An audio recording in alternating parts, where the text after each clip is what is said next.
I'm Mark, 35M, and I've been married to my wife Betty, 35F, for 8 years. We have a 6-year-old son named Lucas who was diagnosed with autism when he was 3. The diagnosis was hard on all of us, but we adapted and learned how to provide Lucas with the best care possible. Betty reduced her work hours as a nurse to spend more time with Lucas, and I started working from home 3 days a week to help with his therapy sessions. My mill Janet, 65F, has been a constant source of stress since Lucas's diagnosis. At first, she refused to believe there was anything different about Lucas. She kept saying we were overreacting and that boys develop differently. When we finally got her to accept the diagnosis, she switched to blaming us. She claimed Lucas's autism was because Betty worked during her pregnancy or because we didn't spend enough time with him during his first year. The real pressure started when Lucas turned 2. Janet became obsessed with the idea that Lucas needed a sibling to help him develop better social skills. She would send us articles about how siblings can help autistic children learn social cues. Every family gathering turned into a lecture about how we were being selfish by not giving Lucas a brother or sister. What Janet doesn't understand is that we made a conscious decision to not have more children. Lucas needs a lot of attention and specialized care. His therapy sessions alone take up several hours each week. We want to focus all our resources and energy on giving him the best possible life. Having another child would mean dividing our attention, and we don't think that would be fair to either child. My sil Emma, 32F, has always been our biggest supporter. She's a high school special education teacher and has been invaluable in helping us understand Lucas's needs. Unlike Janet, Emma never questioned our decisions about Lucas's care or our choice to not have more children. She's been the best aunt to Lucas, always making time for him and learning how to communicate with him effectively. Emma's relationship with Janet has always been strained. Janet constantly criticized Emma for being single at 32 and focusing too much on her career. She would make snide comments about how Emma was wasting her life teaching other people's children instead of having her own. During last year's Christmas dinner, Janet actually suggested that Emma's dedication to her career was a sign of selfishness and immaturity. Last month, Emma dropped a bombshell on the family. She had been going through the adoption process for the past year and had finally adopted a 3-month-old baby girl named Lily.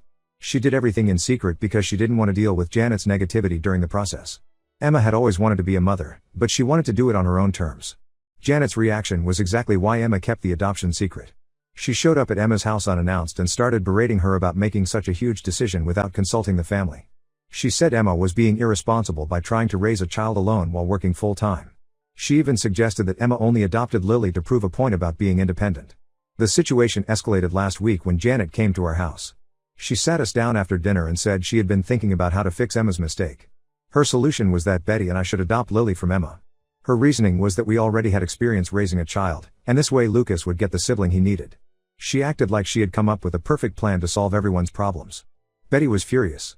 She told Janet that she had no right to decide who should raise Lily or to question Emma's ability to be a mother. Janet wouldn't listen. She kept insisting that Emma wasn't ready for motherhood and that we would be doing her a favor by taking Lily. She said Emma was being selfish by depriving Lucas of a sibling when she knew we didn't want more children. Things got even worse after that conversation. Janet started calling Emma multiple times a day, alternating between guilt-tripping her about denying Lucas a sister and trying to convince her that giving Lily to us was the right thing to do. She would leave long voicemails about how single mothers struggle and how Lily deserved a complete family. Emma was stressed and upset when she told us that Janet had actually contacted the adoption agency. She somehow found out which agency Emma had worked with and called them asking for information about Lily's adoption. The agency contacted Emma to warn her about potential interference from family members and advised her to consider legal protection if the harassment continued. Not content with harassing Emma directly, Janet started spreading rumors in our extended family. She told everyone that Emma was struggling to cope with Lily and had begged her for help. She painted a picture of Emma as an overwhelmed single mother who was too proud to admit she had made a mistake. The truth is that Emma is doing amazing with Lily. She took 2 months of adoption leave to bond with her and has arranged her teaching schedule to be home early every day. The rumors worked exactly as Janet intended. Our aunts and cousins started calling Emma with concerned voices, offering to help her with Lily or to take the baby if she couldn't handle being a mother. Some even called Betty and me to ask if we were really planning to adopt Lily, saying Janet had told them we were excited about giving Lucas a sister. Betty and I have been doing everything we can to support Emma and shut down Janet's rumors. We've made it clear to everyone that we have no intention of adopting Lily and that Emma is perfectly capable of being a mother. We've also told Janet that her behavior is unacceptable and that she needs to stop interfering in Emma's life. Janet hasn't spoken to any of us since we confronted her about her behavior. She sent a group text saying we were all ganging up on her when she was just trying to help the family. The whole situation has created a huge rift in our family, with some relatives taking Janet's side and others supporting Emma. I never thought we'd be in this position, but Janet's obsession with controlling our family's decisions has gone too far. Emma didn't deserve to have her joy of becoming a mother tainted by all this drama. Betty is heartbroken that her own mother would try to manipulate us like this. I'm posting here because I need to know if we're handling this situation right. Should we be doing more to protect Emma and Lily from Janet's interference? Update 1. I need to update everyone on the situation with Janet and Emma because things have gotten so much worse than we imagined. What we discovered in the past few days has left us all shocked and disgusted. Emma called me yesterday crying hysterically. She had just found out that Janet's interference in her life went far deeper than any of us knew. Through a series of events, Emma discovered that Janet had been plotting against her adoption plans for months before Lily even came into our lives. It turns out that Janet has a friend, Susan, who works at the adoption agency Emma used. Susan was the one who told Janet about Emma's adoption application 6 months ago. Instead of keeping this information confidential as she was legally required to, Susan had been feeding Janet details about Emma's adoption process from the very beginning. This was a complete violation of Emma's privacy and the agency's confidentiality policies. What Janet did with this information makes my blood boil. She started a calculated campaign to sabotage Emma's chances of adopting. She sent multiple anonymous letters to the adoption agency claiming that Emma was mentally unstable and financially irresponsible. She wrote that Emma had a history of depression, completely false, and couldn't maintain stable relationships, also false. She even went as far as suggesting that Emma was only trying to adopt to spite her mother for criticizing her single lifestyle. The most disturbing part is what we found when Betty went to check on Janet at her house yesterday. Janet had converted her entire guest bedroom into a nursery for Lily. There was a brand new crib, changing table, rocking chair, and dozens of baby outfits. Everything was decorated in pink and purple, with a name sign saying Lily hanging above the crib. She had even bought duplicates of everything to set up in our house, all still in their original packaging and hidden in her garage. When Betty confronted her about the nursery, Janet broke down and showed her even more evidence of her obsession. She had opened a bank account 3 months ago in Lucas's name, labeling it Sister's Future Fund. She had already deposited $25,000 into it. She'd been telling her friends and church group that Betty and I were planning to adopt Emma's baby, and she had even planned a surprise baby shower for us. The depth of her deception became clearer when Emma went through her phone records. Janet had made over 50 calls to different family members in the past month alone, systematically spreading lies about Emma's capabilities as a mother. She told our Aunt Carol that Emma had called her crying every night, saying she couldn't handle Lily. She told our cousin Mike that she had caught Emma leaving Lily alone while she went shopping. None of this ever happened. Betty found a notebook in Janet's house filled with what can only be described as a manipulation playbook. She had written down different scenarios and strategies to convince Emma to give up Lily. One page detailed plans to report Emma anonymously to child services if she refused to give Lily to us. Another page listed ways to make Emma look incompetent at family gatherings by doing things like distracting her when Lily cried or criticizing her feeding and diapering techniques in front of everyone. When Emma confronted Janet about everything we discovered, Janet's reaction was both shocking and heartbreaking. Instead of showing remorse, she doubled down on her actions. She said she was trying to fix Emma's mistake before it was too late. She actually told Emma that she was being selfish by depriving Lucas of a sister when there was a perfect solution available. She said she had been saving that money to help us raise Lily properly, unlike Emma who would just dump the baby in daycare. Betty is completely devastated by her mother's actions. She can't comprehend how her own mother could be so manipulative and cruel. The woman who raised her to be honest and caring had been orchestrating this elaborate scheme to destroy her sister's chance at motherhood. Betty hasn't stopped crying since we discovered everything.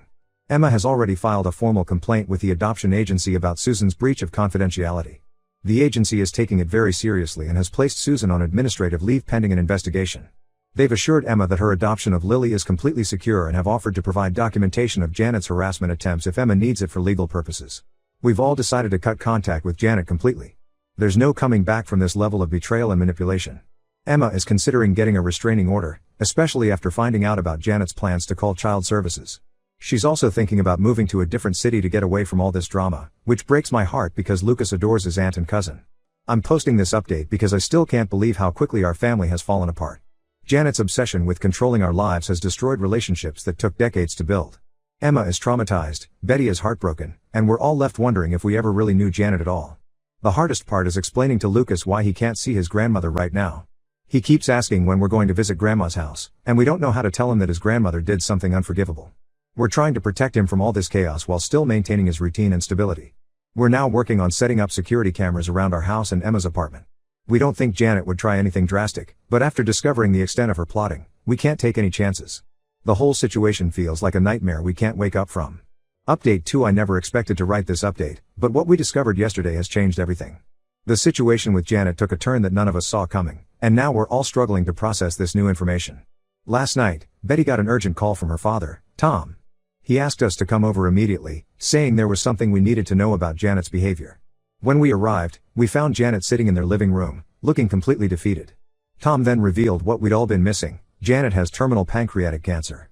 She was diagnosed 4 months ago, right around the time she discovered Emma's adoption plans through Susan. According to Tom, the doctors gave her about a year to live.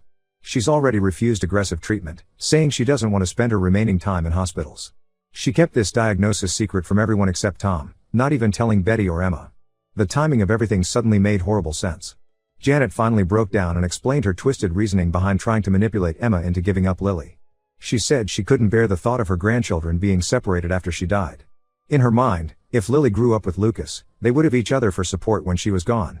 She convinced herself that by getting us to adopt Lily, she would ensure both her grandchildren would grow up together as siblings. She also revealed that the money she had been saving wasn't just for Lily. She had actually sold all her jewelry and some family heirlooms to put together that sister's future fund. She wanted to leave something behind that would connect her grandchildren. The nursery she set up wasn't just about controlling the situation, it was her desperate attempt to create memories with a grandchild she knew she wouldn't see grow up. When Emma found out about Janet's diagnosis, she was overwhelmed with conflicting emotions. The manipulation and betrayal still hurt deeply, but now there was this added layer of understanding her desperation. Emma came over to Tom and Janet's house last night after we called her. The conversation that followed was intense and emotional. Janet tried to apologize, saying she let her fear of death cloud her judgment. She admitted that she became obsessed with the idea of fixing her family before she died. She thought if she could just get everyone to follow her plan, she could die knowing her family was exactly how she wanted it to be. She acknowledged that she had no right to interfere with Emma's life or try to manipulate us, regardless of her diagnosis. However, Emma wasn't ready to forgive and forget. While she expressed sympathy for Janet's situation, she made it clear that having terminal cancer didn't excuse trying to destroy her chance at motherhood. Emma reminded Janet about the anonymous letters to the adoption agency, the lies she spread in the family, and her plans to call child services. She said these weren't the actions of someone who just wanted to help, they were calculated attempts to control everyone's lives. Betty has been struggling to reconcile her anger at her mother's actions with the knowledge that she'll lose her soon. She's angry that Janet kept her diagnosis secret while simultaneously trying to orchestrate major changes in all our lives. She feels robbed of the chance to process her mother's illness properly because now it's all tangled up with the adoption drama. The most surreal part is that some family members are now pressuring us to forgive Janet because of her condition. They're saying we should put aside our feelings about what she did and focus on making her remaining time peaceful. But Emma is firm in her decision to maintain distance from Janet despite her condition. She says she'll always be grateful that Lucas has a relationship with his grandmother, but she needs to protect Lily from Janet's controlling behavior, terminal diagnosis or not. Tom is caught in the middle of everything. He tries to explain that Janet's fear of death made her act irrationally, but he also understands why we can't just pretend nothing happened. He's asking us to consider allowing Janet limited contact with Lucas and Lily, supervised visits only, saying it would give her some peace in her final months. We're all trying to navigate this impossible situation. How do you balance protecting your boundaries with showing compassion for someone who's dying? Janet's actions were inexcusable, but knowing the fear and desperation behind them makes everything more complicated. For now, we're taking things day by day, trying to figure out what level of contact, if any, is safe and healthy for everyone involved. Update 3. It's been a difficult few months, but I wanted to give everyone a final update on our situation. A lot has changed since my last post, and we've all had to make some hard decisions. Janet started therapy shortly after her diagnosis became known to everyone. Her therapist helped her understand how her fear of death led her to try controlling everyone's lives. She's written lengthy apology letters to both Emma and Betty, acknowledging the pain she caused and expressing genuine remorse for her actions. The letters weren't excuses for her behavior, just honest reflections on how she let her fear take over. Emma made a life-changing decision last month.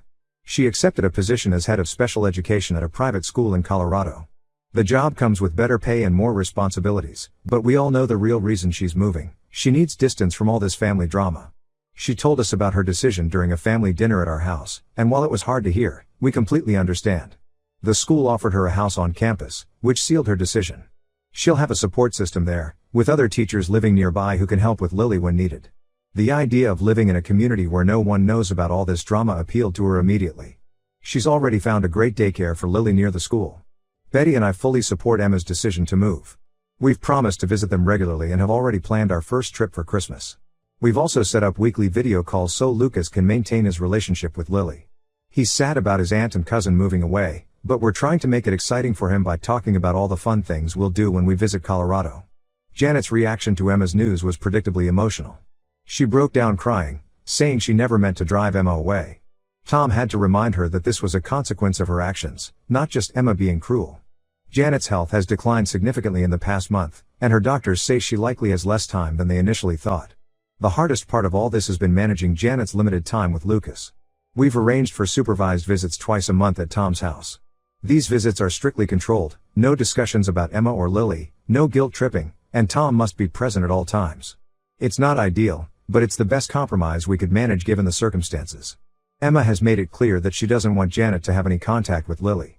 She agreed to send photos occasionally through Tom, but that's it. She says she needs to protect Lily from forming any attachment to Janet, given the limited time Janet has left. It's harsh, but after everything that happened, no one can blame her. Betty struggles with this situation daily. She started seeing a grief counselor to help her process everything, not just her mother's declining health, but also the loss of the relationship she thought they had. The counselor is helping her understand that it's possible to mourn someone while still being angry at them. As for me, I'm focused on supporting my wife and maintaining our family's boundaries. The whole experience has taught us that sometimes there are no perfect solutions. Sometimes you have to make tough choices to protect your peace, even when those choices hurt. This will be my last update on this situation. Emma moves next month, and we're all trying to focus on moving forward. Janet's actions changed our family forever, but maybe that change wasn't entirely bad.